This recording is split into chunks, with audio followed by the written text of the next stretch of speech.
Clear है सभी किसी को? अब यहाँ पे आपके पास डेटा है उध्र्वपातन। उध्र्वपातन को इंग्लिश में सब्लिमेशन कहते हैं, और सब्लिमेशन कहते हैं कि इसको कह रहे हैं कि वैसी प्रक्रिया जिसमें किसी ठोस पदार्थ को गर्म किया जाता है।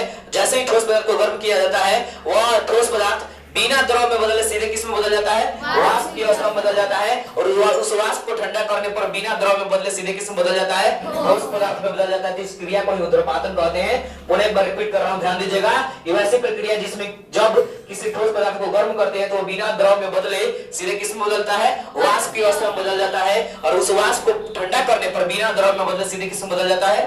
ठोस में बदल जाता है। इस प्रक्रिया को उध्र्वपातन कहते हैं। और उध्र्वपातन के फलस्वरूप जो ठोस पदार्थ बच जाता है, जो ठोस पदार्थ प्राप्त होता है, उस ठोस पदार्थ को ही हम क्या कहते हैं? उध्र्वपात कहते हैं। उध्र्वपात का एग्जांपल उठाकर देख लीजिए, आपके पास एग्जांपल हो जाएगा। उध्र्वपातन के विक्रिया में जो पदार्थ भाग लेते हैं वो पदार्थ देखिए कौन कौन हो सकते हैं। अमोनियम क्लोराइड हो सकता है, जिसका फार्मूला क्या होता है? NH4Cl होता है। इसका केमिकल फार्मूला, रासायनिक सूत्र होता है। और ये नौसाद, इसको कहीं कहीं नौसागर भी देखने को मिल जाएगी। तो नौसागर और अमोनियम क्लोराइड में कोई फर्क नहीं है, ध्यान रखिएगा इसके बीच में। आयोडीन हो गया, कर्पूर लिखा है, लेकिन वास्तव में हम आम बोलचाल की भाषा में इसको कपूर भी कह देते हैं।